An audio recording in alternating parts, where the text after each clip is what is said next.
4,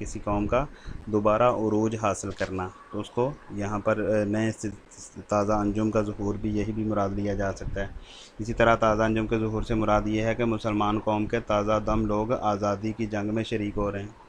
اس طرح بھی اس کا جواب دیا جا سکتا ہے، لیکن وہ دوسرے والا جواب جو ہے وہ زیادہ مناسب ہے کہ اس سے مراد ہے کہ آسمان کی فضا میں نئے ستارے طلوع ہو رہے ہیں۔ ٹھیک ہے جی، آسمان کی فضا میں نئے ستارے طلوع ہو رہے ہیں جن کی چمک دمک سے ہر سو اجالا ہو جائے گا، یعنی امت مسلمہ کی نشات ثانیہ مراد لی گئی ہے۔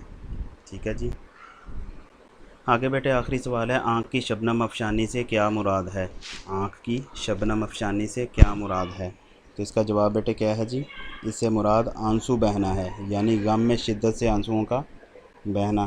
آنکھ کی شبنم افشانی سے مراد بہت زیادہ رونا ہے۔ شاعر نے آنسوؤں کو شبنم سے تشبیہ دی ہے، یوں کہہ سکتے ہیں۔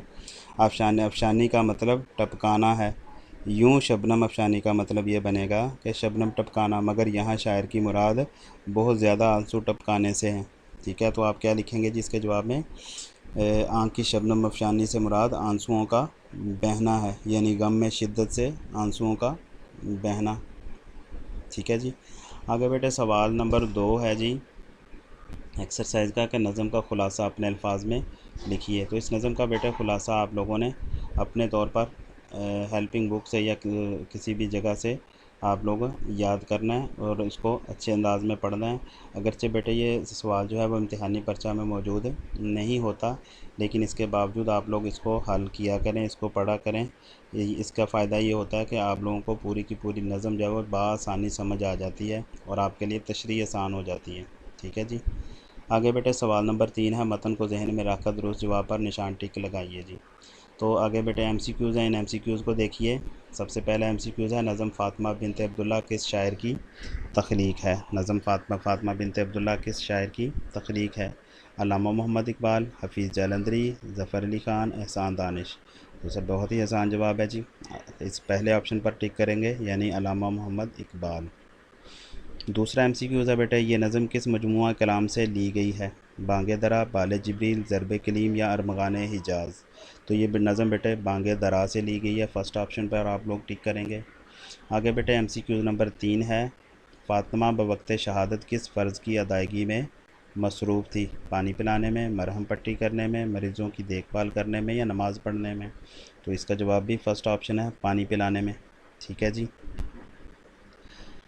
آگے بیٹے ایم سی کیوز نمبر ہے جی 4۔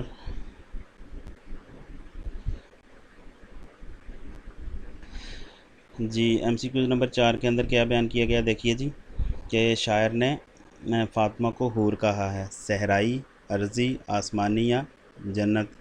تو اس کا جواب کیا ہے جی؟ صحرائی، فرسٹ آپشن پہ آپ لوگ کی ٹک کریں گے اس کو۔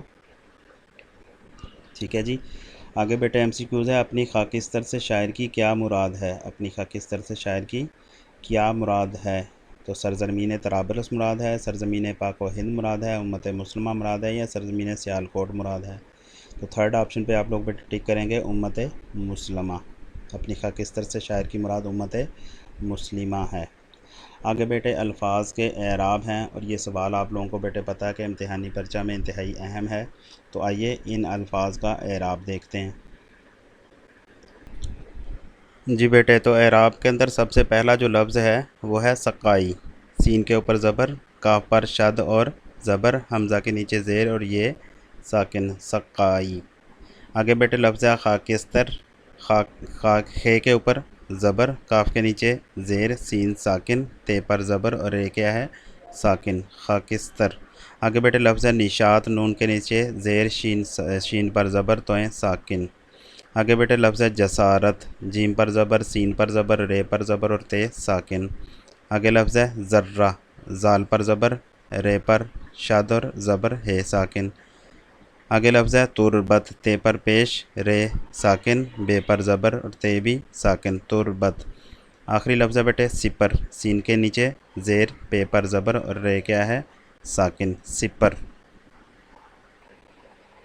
ایکسرسائز کا بیٹے سوال نمبر ہے جی 5، دیدہ انسان سے شاعر کی کیا مراد ہے؟ تو بڑا آسان جواب ہے بیٹے اس کا، دیدہ انسان سے شاعر کی مراد انسانی شعور اور بصیرت ہے۔ ٹھیک ہے جی، آگے بیٹے سوال نمبر 6 ہے جی، نظم کا متن ذہن میں رکھ کر مصرعے مکمل کریں۔ مصرعے بیٹے آپ لوگ آسانی مکمل کر لیں گے۔ اپنا خیال رکھیے۔ السلام علیکم ورحمۃ اللہ وبرکاتہ۔